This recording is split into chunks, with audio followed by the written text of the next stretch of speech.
If I understand you correctly, Martin Fitzgerald is far from Harmony, never to be heard from again. Precisely. Any threat Fitzgerald posed to the Cranes has been eliminated. So there's no problem with you telling me the truth. What truth? Was Martin Fitzgerald Pilar's husband or not?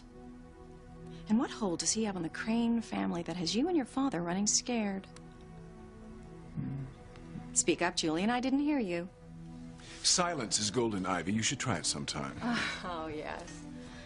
I should have known that all of your big talk about handling Martin Fitzgerald was just Crane propaganda. Vampires are more likely to get a suntan than for you to tell the truth. Don't speak ill of your family, dear. Well, either Martin Fitzgerald is dead, and you're hiding it, or he's alive, and he knows something so insidious about the Cranes that you and your father are terrified of him ever setting foot in Harmony again. What an active imagination you have, my sweet. It's pity you don't use it with me in bed. Which is it, Julian? What's the truth about Martin Fitzgerald? In case you've yet to realize, I'm not answering your questions. Just pray for all of our sakes that, dead or alive, the man known as Martin Fitzgerald never comes back to Harmony again. Never. You know, you've yet to tell me why you invited the Bennetts and the Russells to a Christmas party. Is it possible they have something to do with a secret I'm sure you're hiding from me? Oh, I already told you, Julian, I don't have a secret. You're lying. Maybe your secret has something to do with Sam Bennett, hmm? Ivy, forget about the past. It's over. And only you and I know about it. Sam Bennett? Why on earth would I share a secret with Harmony's chief of police? Well, maybe he discovered something in your past, a criminal record, perhaps. Oh, yes. Oh, Julian, yes, I was convicted of, nymphomania. No, seriously, dear. Is Sam Bennett blackmailing you for invitations to our home so his mousy little wife can come visit the rich and famous? And bring other exotic gifts like her tomato soup cake? I shudder to think what ghastly concoction she'll bring to this party. Whatever it is, I'm sure the recycling people will run screaming when they see it.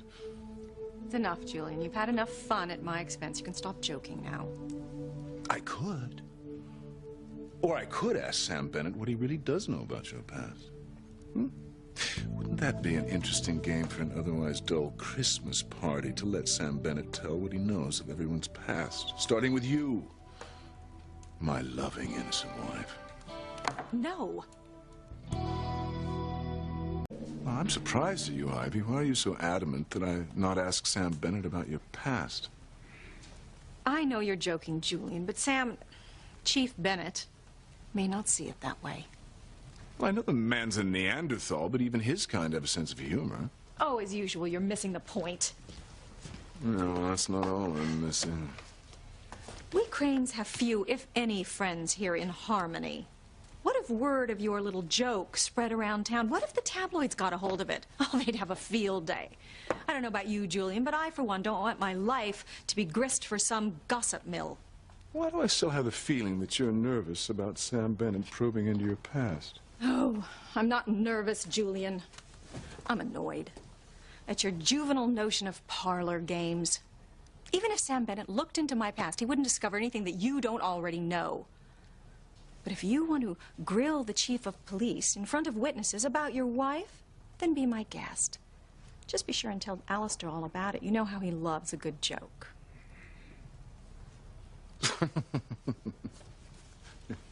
I was only teasing, darling. You know I never do anything to arouse suspicion about the family, to outsiders, especially Sam Bennett. The last thing we need is for Harmony's finest to start digging up the past. Gave them an excuse. They might even reopen the Martin Fitzgerald case. And that is one closet full of skeletons that needs to stay shut. Well, I'm glad to see you're finally seeing things my way.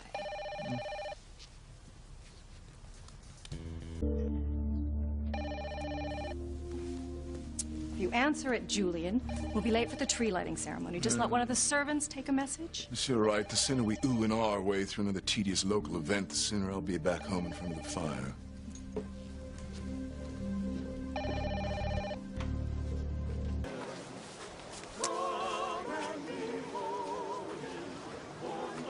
appears we've arrived just in time for the big event.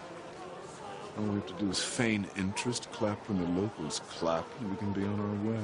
Oh, you are so jaded, Julian. Where's your holiday spirit? At home in my brandy decanter. The size of this crowd. And don't these people have anything better to do than stand around slack-jawed waiting to witness the miracle of electricity? Tonight'll be different, Sam. I have something special planned for You're speaking to me. you. No, Julian. I was just thinking about my Christmas party. I want it to be extra special this year. A memorable night for all of us. Charity Standish is Grace and Sam's niece. And that would even remotely interest me because... Your paper, Harmony Herald, covered the story. She's the girl who lost her mother in that awful fire in Castleton this past autumn. The boy, Miguel, Lopez Fitzgerald, Pilar's youngest son. Fascinating. You've gotten to know the locals very well, Ivy. Why you'd want to, I have no idea. I want people to think of the Cranes as being part of Harmony, not apart from it. Ethan will need their support when he goes into politics. Oh, why can't we just buy the votes like we always have? You'll be serious for once, Julian. Stop being the elitist snob that we all know you are. Just look around, pretend to be interested in something.